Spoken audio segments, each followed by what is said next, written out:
TDS deduct कर लिया, TCS भी कलेक्ट कर लिया, ऑडिट भी कर लिया, ई वे बिल की डॉक्यूमेंटेशन भी कर ली है, पेमेंट ऑफ टैक्स भी कर लिया और रिटर्न भी फाइल कर चुके हैं। अब बात आती है accounts and records under GST. कौन कौन से अकाउंट्स जो है मेंटेन करने पड़ेंगे, क्या रिकॉर्ड रखना पड़ेगा, और ये सारी बातें की हैं हमने अपने वन पेज नोट सीरीज में। तो जिन लोगों को अभी तक पता नहीं है कि वन पेज नोट सीरीज आखिर है क्या, तो यूट्यूब पर यानी कि इस चैनल पर प्लेलिस्ट है, उसमें लिखा हुआ है वन पेज नोट सीरीज। आप क्लिक कीजिए, आपको पता चल जाएगा कि वन पेज सीरीज है क्या। और अब बात करते हैं हम अपने आज के टॉपिक पर, जो कि है account and records under GST. देखिए होता क्या है एक्चुअली में, अकाउंट्स कौन कौन से मेंटेन करने होते हैं, किसको मेंटेन करने होते हैं, किसको नहीं मेंटेन करना होता है, क्या रिकॉर्ड्स रखने होते हैं। रिकॉर्ड्स मीन सप्लाई के रिकॉर्ड्स, परचेज के रिकॉर्ड्स, या फिर बिजनेस प्लेस के रिकॉर्ड्स, फिर उस प्लेस का एड्रेस जहां आपने सप्लाई की है या फिर जहां से आपने परचेज किया है। तो ये सब जानने के लिए वीडियो को देखना बहुत ज़रूरी है, तो प्लीज़ स्किप मत करना और पूरी वीडियो देखना ध्यान से, तभी आपको अच्छे से समझ में आएगा। तो चलिए स्टार्ट करते हैं।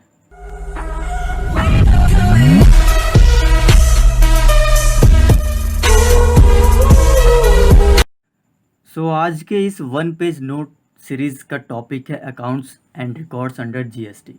आगे बढ़ने से पहले मैं आप लोग को ये बता दूं कि इनकी ज़रूरत क्यों पड़ती है, यानी कि अकाउंट्स मेंटेन करने की ज़रूरत क्यों पड़ती है, या फिर रिकॉर्ड्स जो हैं वो मेंटेन करने की ज़रूरत क्यों पड़ती है।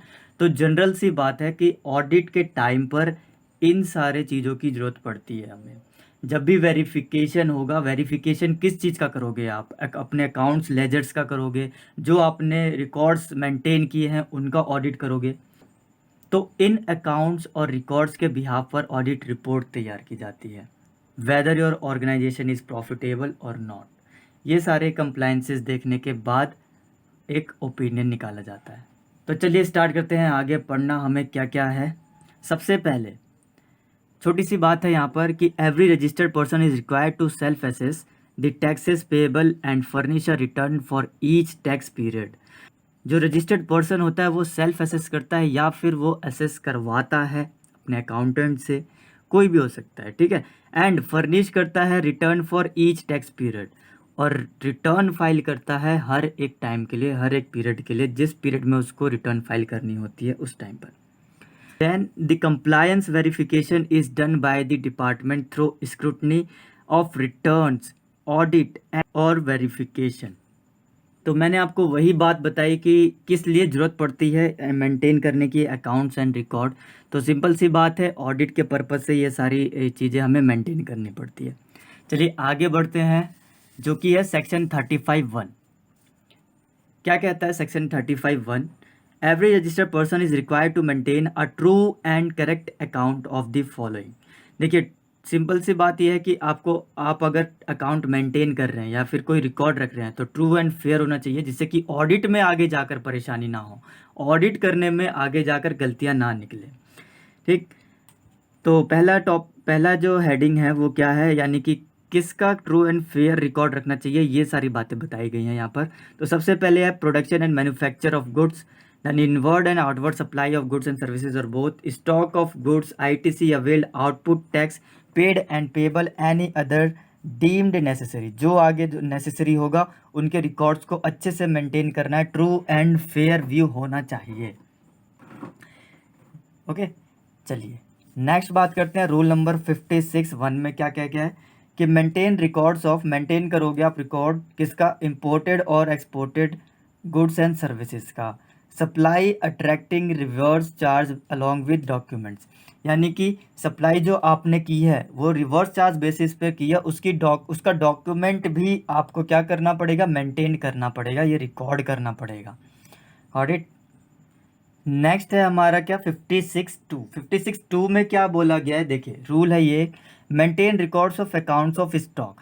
यहाँ पर जो रिकॉर्ड्स है वो मेंटेन होगा अकाउंट्स ऑफ, यहाँ पर जो रिकॉर्ड्स है वो किसके बारे में है, स्टॉक के बारे में, यानी कि स्टॉक आपने कितना रिसीव्ड किया है या कितना सप्लाई किया है। जनरल सी बात करूँ मैं तो आपका ओपनिंग बैलेंस से लेकर आपने कितना सेल किया, ये सारे रिकॉर्ड्स जो है यहाँ मेंटेन किए जाएंगे। यानी कि opening balance, receipt, supply, goods lost कितना हुआ, डिस्ट्रॉयड कितना हुआ, या स्टोलन कितना हो गया, या राइट ऑफ कितना हो गया, डिस्पोज कितना कर दिया, गिफ्ट में कितना कर दिया, या फिर फ्री सैंपल्स में कितने बांट दिए, या आपके पास बैलेंस कितना बचा है in the form of scrap, wastage और रॉ मटेरियल, फिनिश गुड्स, इस तरीके से। तो ये सारी बातें आपको मेंटेन करनी पड़ती है अपने अकाउंट्स ऑफ स्टॉक में।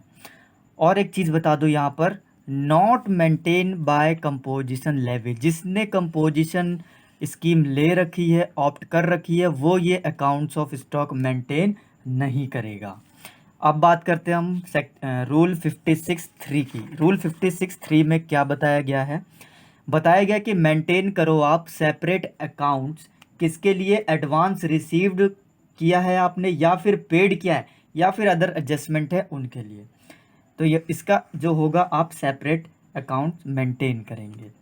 नेक्स्ट बात करते हैं हम रूल 56(4) की, मेंटेन टैक्स डिटेल्स।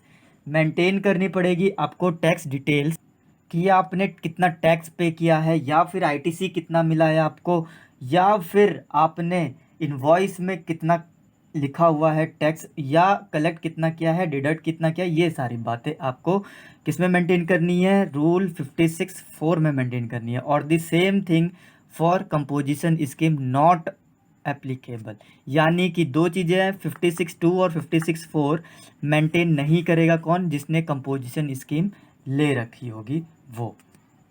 नेक्स्ट बात करते हैं हम रूल 56(5) की, maintain records of address. Address का रिकॉर्ड रखोगे आप, यानी कि आप किसको सप्लाई कर रहे हो, फ्रॉम हुम टू आपके पास रिसीव हो रहा है ये, and where the goods and supplies including restored, यानी कि सप्लाई में आपका स्टोर्ड भी इंक्लूड है, ध्यान रखना ये बात। एड्रेस मेंटेन करोगे रूल 56(5) में। मैं बार बार कह रहा हूँ, बड़े ध्यान से पढ़ना है। यहाँ पर एक रूल 56 है, उसके बारे में ये सारी बातें की गई हैं। नेक्स्ट देखो आप 56(6) रूल है ये, goods stored any place without valid documents के साथ आपने गुड्स को स्टोर्ड कर रखा है, तो वहाँ पर प्रॉपर ऑफिसर जो वो डिटरमाइन करेगा वैल्यू ऑफ टैक्सेबल गुड्स की। ओके, ये बात भी आपको अच्छे से ध्यान रखनी है। रूल 56(7) पर आ जाइए। Registered person should keep the books of accounts at principal place of business, जहाँ पर प्रिंसिपल प्लेस होगा बिजनेस का, उसको क्या करना होगा, या वहाँ पर बुक्स ऑफ अकाउंट्स जो हैं रखनी पड़ेगी, वहाँ मेंटेन करना पड़ेगा अच्छे से, और उसका सर्टिफिकेट भी होना चाहिए बिजनेस जहाँ पर आप क्या कर रहे हो, बिजनेस चला रहे हो। ठीक है। और account shall include any, accounts जो है वो आप किस में रिकॉर्ड्स कर सकते हो? इलेक्ट्रॉनिक फॉर्म में डाटा स्टोर कर सकते हो ऑन एनी इलेक्ट्रॉनिक डिवाइस में। Got it? तो ये इन्फॉर्मेशन यहाँ पर चाहिए होगी कहाँ? रूल 56(7) में। मैं बार बार सेक्शन बोल दे रहा हूँ, सॉरी फॉर दिस। रूल है यहाँ पर। अब बात करते हैं रूल 56(8) में, entry should not be erased, over written and incorrect. ऐसा कुछ नहीं होना चाहिए, यानी कि जो भी आपने एंट्री की है अपने अकाउंट्स में, या फिर इलेक्ट्रॉनिक फॉर्म में की है, तो वहाँ पर कोई इनकरेक्ट वैल्यू नहीं होनी चाहिए, ओवर रिटन नहीं होना चाहिए अगर आप मैनुअली मेंटेन कर रहे हैं। तो ये यानी कि कहने का मतलब है एरर नहीं होना चाहिए कुछ भी। ठीक है। रूल 56(9) पर आते हैं। Each volume of book of accounts maintained manually bye the registered person shall be serially numbered. Number लिखा होना चाहिए कि आपने किस नंबर, यानी किस डेट पर सीरियल वाइज पहले सप्लाई आपकी किसकी हुई है, कितना माल सप्लाई हुआ है, ये सारा मेंटेन करेगा। ठीक है। उसका रिकॉर्ड होगा आपके पास किसमें? रूल 56(9) में। वॉल्यूम की बात हो रही है, तो ये ध्यान रखना बात। 56(10) क्या कहता है? जब तक ये प्रूव ना हो जाए कि रिकॉर्ड्स फाउंड अदर प्लेस, जो अदर प्लेस पर पाए गए हैं, shall deem to be maintained by the registered person के द्वारा ही मेंटेन किया जा रहा है। कहने का मतलब ये है किसी और प्लेस पर आपने क्या किया, मेंटेन कर रखा है, और आपके पास सर्टिफिकेट है उस प्लेस का जहाँ पर आप एक्चुअली में बिजनेस चला रहे हैं।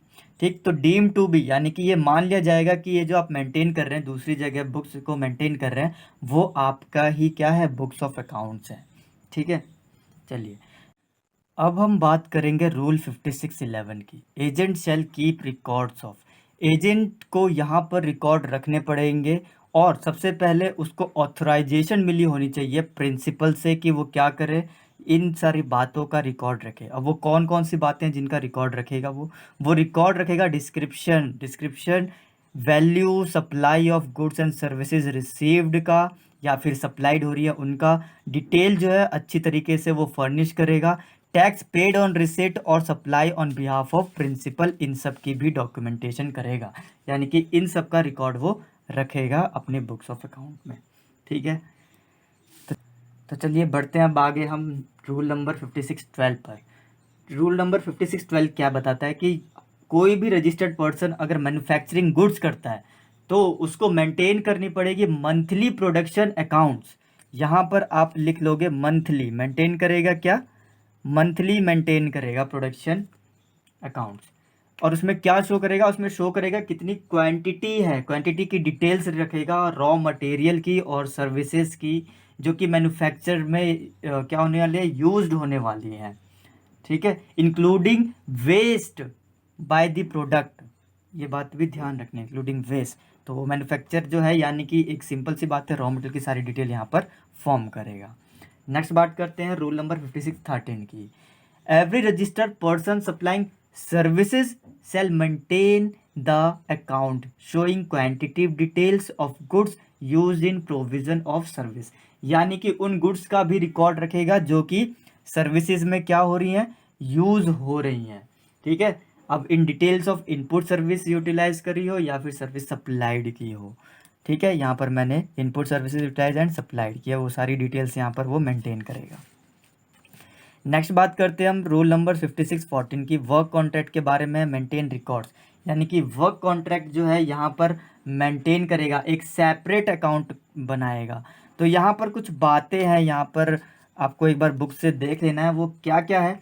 नेम, वहाँ पर जो डिटेल रखेगा, किसकी डिटेल रखेगा, name and address of the person whose behalf the work contract is executed, जिसके बिहाफ पे वर्क कॉन्ट्रैक्ट किया जा रहा है। ठीक है, यानी कि जिसके बिहाफ पर काम किया जा रहा है उसका नेम और एड्रेस रखेगा, डिस्क्रिप्शन रखेगा, यानी कि ऑल ओवर देखा जाए तो जहाँ वहाँ पर जो एजेंट मेंटेन कर रहा था वो सारी बातें भी यहाँ पर मेंटेन हो रही हैं।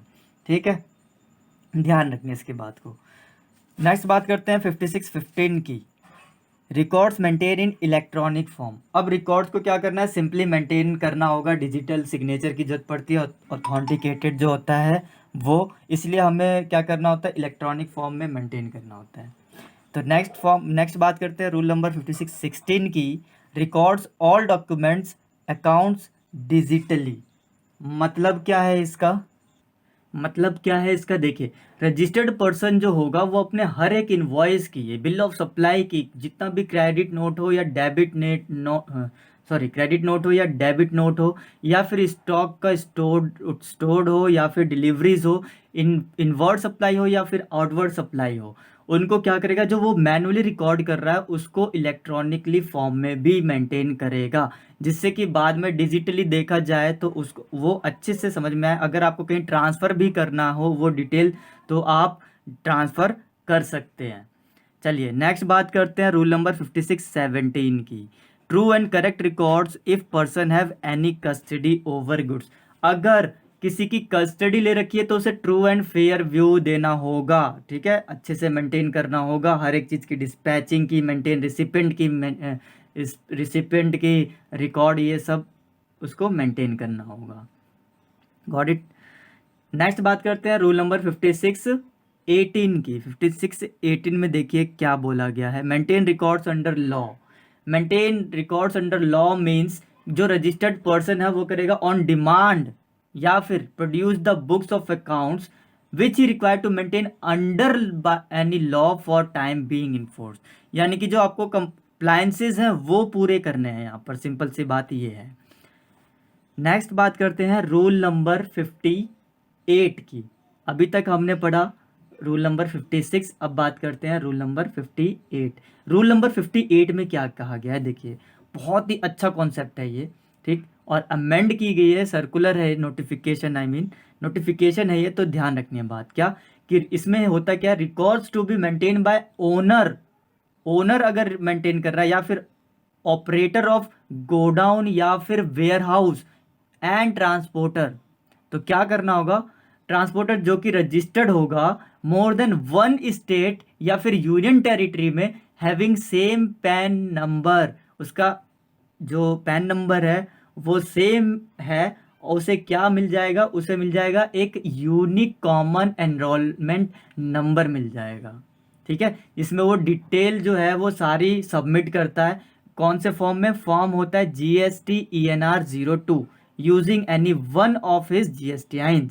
ठीक है, तो ये एक GSTI नंबर मिल जाएगा उसे, एनरोलमेंट नंबर मिल जाएगा, एक यूनिक कॉमन एनरोलमेंट नंबर होता है ये। तो मैंने यहाँ पर देखिए यहाँ पे लिखा भी है, ठीक, मेंटेन करेगा, और डिटेल इन फॉर्म, जो डिटेल्स हैं वो कहाँ, फॉर्म GSTNR 02 में मेंटेन करेगा।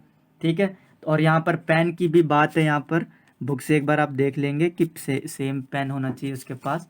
तो वो कहीं भी बिजनेस हो वो क्या करेगा, इस मतलब सारे बिजनेस का एक जगह मेंटेन कर लेगा। नेक्स्ट हम बात करते हैं e way bill, weaver and artisans को प्रॉब्लम होती है। देखिए किस तरीके से मैं यहाँ पर डायग्राम के थ्रू बताता हूँ, आपको बहुत अच्छे से समझ में आ जाएगा। देखिए एक्चुअली में होता क्या है कि जो मेन ऑनर होता है वो क्या करता है कि उसने अपना माल भेजा, यहाँ से ट्रांसपोर्ट करवाया यहाँ ट्रांसपोर्टर पर, यानी कि ट्रांसपोर्टर जो है यहाँ पर है, दूसरे स्टेट में है, इसने क्या किया, गाड़ी से माल भिजवाया। ठीक है, तो इसको क्या ज़रूरत पड़ेगी, ई वे बिल की ज़रूरत पड़ेगी। देन यहाँ पर जो माल पहुँचा है, फर्दर क्या होगा कि यहाँ पर माल पहुँचने के बाद ये जो ई वे बिल है एक्सटेंड नहीं होगा, यानी कि प्लेस ऑफ बिजनेस जो है यही मान लिया जाएगा। अब यहाँ से आप अपने प्रीमाइसेस पर पहुँचा रहे हैं, ठीक है, अपने प्रीमाइसेस पर पहुँचा रहे हैं, तो आपको ई वे बिल की ज़रूरत नहीं पड़ेगी कि आप एक्सटेंड करो। ठीक है, तो यानी कि जब भी आप मेंटेन करोगे तो प्लेस ऑफ बिजनेस क्या मानोगे, ट्रांसपोर्टेशन का। ठीक है, जहाँ पर आपने क्या किया है, ट्रांसपोर्टर के पास, ट्रांसपोर्टर के गोडाउन पर माल पहुँच गया है, बस यही है यहाँ पर सिंपल सा ई वे बिल का, जो ई वे बिल की जो बात की गई है वो ये है। ठीक है, चलिए नेक्स्ट बात करते हैं अब हम ऑडिट की। ऑडिट यानी कि कंपल्सरी ऑडिट बोला गया है यहाँ पर करने के लिए सेक्शन 35(5) में। इस सेक्शन को हमें पढ़ना होगा रूल 83 के साथ। ठीक है, यहाँ पर देखिए रूल 80 और 3 क्या कहता है, हमारे रजिस्टर्ड पर्सन जो है वो करेगा, सिंपल सी बात है। ठीक है, ऑडिट करवाएगा, कंपलसरी ऑडिट करवाएगा, एग्रीगेट टर्नओवर देखा जाएगा जिसका होना चाहिए कितना, 2 crore. Account get audited by CA और CMA।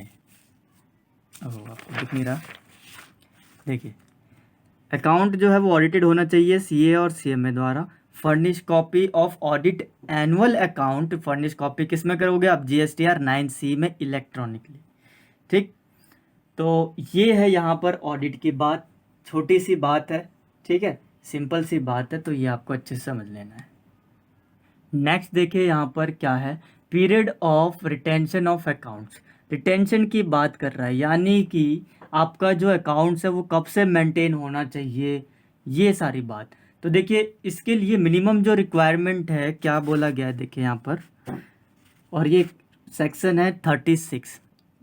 ठीक, maintain accounts books and records for at least 72 months, at least 72 months, 72 months बोला जाए तो 6 ईयर्स के लिए। ठीक है, तो ये जो है मेंटेन करना होगा एटलीस्ट। अब मैं इसको एक एग्जांपल के थ्रू समझा देता हूँ, मैंने यहाँ पर लिखा भी है। एग्जांपल है, ईयर दे रखा है 2017 2018। ठीक, ड्यू डेट यानी कि अब इसकी ड्यू डेट जो है फर्निश करने की वो क्या है, 31/12/2018। Correct, the books and record 6 year अब लिया जाए, एक्सटेंड किया जाए तो क्या होगा, तो 2017 और 18 था, must be maintained for 6 year, जो कि कहाँ तक होगा, 31/12/2024 तक। ठीक है, तो ये 6 ईयर काउंट होगा, यहाँ से एक्सटेंड हो जाएगा, समझ लीजिए बात को अच्छे से। तो एटलीस्ट इतने साल तक आपको क्या करना पड़ेगा, मेंटेन करना पड़ेगा। सो आई होप आप लोगों को अच्छे से ये समझ में आ गया होगा कि एक्चुअली में किन किन बातों का रिकॉर्ड रखा जाता है। अब लास्ट एक लाइन का और है क्या यहाँ पर कि records maintain by principal and auctioneer. देखिए ऑक्शनियर का केस एक और में आया था, मैंने आपको लास्ट टाइम पे बताया था टी के बारे में। तो यहाँ पर भी कुछ बातें हैं कि रिकॉर्ड्स मेंटेन जो होंगे by principal and auctioneer in case of auction of tea, coffee, rubber etcetera. अब यहाँ जो है वेयर हाउस में अगर आपने रख रखा है तो भी आप रिकॉर्ड मेंटेन करेंगे। तो थोड़ा सा है ये, आप बुक से पढ़ लेंगे तो ज़्यादा क्लेरिफाई हो जाएगा। ठीक है, बस मैं आपको यहाँ पर पॉइंट आउट करना चाहता हूँ कि ये बातें हैं। अब एक छोटी सी समरी हो जाए तो मोस्टली सबसे ज़्यादा बात किसकी की गई है, तो यहाँ पर सबसे ज़्यादा बात की गई है रूल नंबर 56 की। और रूल नंबर 56 की बात की जाए तो वो है 1 से लेकर 18 तक बात की गई है। तो बस मोस्ट इंपॉर्टेंट यही है। आप अगर क्वेश्चन आता है तो मोस्टली इसी में से आएगा ज़्यादा से ज़्यादा, और किस में आएगा। और यहाँ 2 सेक्शन की बात और की गई है, 35 सेक्शंस हैं। ठीक है, एक 35(1) है, एक 35(5) है। ठीक, तो सबसे पहले क्या है कि 51 में हमें मेंटेन करना है रिकॉर्ड किस चीज़ का, इंपोर्ट एक्सपोर्टेड सप्लाई, ये सारी बातें हैं। देन मेंटेन करना है 52 में स्टॉक का, फिर 3 में सेपरेट होना चाहिए मेंटेन एडवांस अकाउंट्स का, फिर डिटेल्ड होनी चाहिए सारी अच्छे से, कितना गुड्स आया कितना गुड्स गया है। ठीक है, फिर 54 में इसी तरीके से मेंटेन टैक्स की, जो भी आपने इन्वॉइसेस क्रिएट किए हैं उन सब का। 55 में फिर क्या होगा, 56(5) में क्या होगा, रिकॉर्ड्स एक्सट्री टू हुम और फ्रॉम हुम, ये सारी बातें आप यहाँ इंक्लूड करोगे। फिर गुड्स स्टोर्ड किया आपने, उसकी भी डॉक्यूमेंटेशन होगी। ठीक है, और प्रिंसिपल प्लेस ऑफ बिजनेस भी देखा जाएगा। ठीक, एंट्री शुड बी इरेज नहीं होनी चाहिए, कोई गलत इन्फॉर्मेशन एरर नहीं होना चाहिए। ठीक, एजेंट भी रिकॉर्ड रखेगा, वो किस किस का रिकॉर्ड रखेगा। ऑथराइजेशन होनी चाहिए सबसे पहले, सप्लाइड और बिजनेस जो है उसका सप्लाई आ रही है जा रही है, ये इन सब का रिकॉर्ड रखेगा। इनपुट सर्विसेज हैं, कॉन्ट्रैक्ट वर्क कॉन्ट्रैक्ट है। ठीक, डिजिटली डॉक्यूमेंट्स हैं। ऑपरेटर जो है वो गोडाउन का पूरा अच्छे से फॉर्म GST ENR 2 जो है मेंटेन करेगा, उसका पेन जो है सेम होना चाहिए नंबर। कंपलसरी ऑडिट की बात की गई है, टर्नओवर 2 करोड़ का है, CMA फॉर्म फर्निश करेंगे। GSTR 9C इलेक्ट्रॉनिकली बात की गई है ऑडिट अकाउंट की। ठीक, अब बात की गई 36 में वो जो रिटेंशन की बात की गई है, और लास्ट में रबर, टी और कॉफ़ी के बारे में बात की, इंक्लूडिंग वेयर हाउस में प्रिंसिपल ऑक्शनियर मेंटेन करेंगे रिकॉर्ड्स। ओके, और यहाँ एक छोटा सा एग्जांपल था रिटेंशन के बारे में और ई वे बिल के बारे में, तो ये थोड़ा सा अच्छे थे ये कुछ कॉन्सेप्ट जो हैं। सो गाइस, आज की वीडियो में बस इतना ही। उसके बाद आई थिंक अब रह जाएंगे 2 टॉपिक, और शायद एक लास्ट टॉपिक होगा आई थिंक। तो जो भी है खैर, उसको हम जल्दी से कंप्लीट कर लेंगे। एंड गाइस एक बात बता दूं, यहाँ पर मैं कस्टम में ऑलरेडी करवा चुका हूँ, ध्यान रखना ये बात। आप जाकर कस्टम देखिए, कस्टम के नोट्स लीजिए मुझसे, और पेपर एनालिसिस भी मैंने करके बताया हुआ है। तो यानी कि कस्टम लॉ और ये छोटे छोटे चैप्टर्स मिलाकर अप्रॉक्स आपके 40 मार्क्स तो कहीं नहीं गए, गारंटेड कह रहा हूँ मैं, 40 से ज़्यादा मार्क्स ही आएंगे। बचा ही क्या है हमारे पास, ये तो सोचो। ठीक है, तो ध्यान रखना इस बात को, बहुत ही ज़्यादा बेनिफिशियल है। प्लीज़ गाइज, प्लीज़ रिक्वेस्ट है, आप ज़रूर देखिए इन वीडियो को, बहुत ही ज़्यादा बेनिफिशियल है ये। और आप PDF नोट्स मुझसे लीजिए व्हाट्सएप के थ्रू, या फिर ज्वाइन कीजिए मेरे टेलीग्राम ग्रुप को। मिलते हैं नेक्स्ट वीडियो में। सो आई होप गाइज आप लोगों को अच्छे समझ में आ गया होगा कि किस तरीके से अकाउंट्स को मेंटेन किया जाता है, कौन से रिकॉर्ड्स रखने होते हैं। यहाँ पर एक इंपॉर्टेंट कॉन्सेप्ट है, मैं आपको बता दूं, उसे मत छोड़ना। ई वे बिल और रिटेंशन के न्यूमेरिकल क्वेश्चंस आ सकते हैं। I mean E way bill का नहीं आएगा न्यूमेरिकल, बट रिटेंशन का न्यूमेरिकल क्वेश्चन बन सकता है, तो अच्छे से समझिएगा। और एक बात, कस्टम लॉ में ऑलरेडी करवा चुका हूँ, आप जाकर देखिए वीडियो को। और ये स्मॉल चैप्टर जो है इनको मिलाकर अप्रॉक्स +45 मार्क्स के हो जाएंगे। आई मीन +45 मार्क्स, ध्यान रखना ये बात। ठीक है, जो कि कम नहीं होते हैं। एंड आपसे एक रिक्वेस्ट है कि प्लीज़ अगर आप किसी को शेयर करना चाहते हैं, आपका कोई फ्रेंड है, तो आप प्लीज़ उसे शेयर कीजिए। मेरा नंबर शेयर कर सकते हैं आप, कोई पूछने की ज़रूरत नहीं है व्हाट्सएप पर कि सर मैं आपका नंबर शेयर कर दूं या भैया मैं आपका नंबर शेयर करूं या नहीं। ठीक है, तो आप शेयर कर सकते हैं ऑब्वियसली। और अगर आपको PDF नोट चाहिए तो ग्रुप ज्वाइन कीजिए, टेलीग्राम ग्रुप है हमारा, व्हाट्सएप ग्रुप है, या फिर मुझे डायरेक्ट मैसेज भी कर सकते हैं। डिस्क्रिप्शन में सारी इन्फॉर्मेशन दी हुई है। So thank you so much guys, thank you so much for watching my videos, keep supporting me and all the best.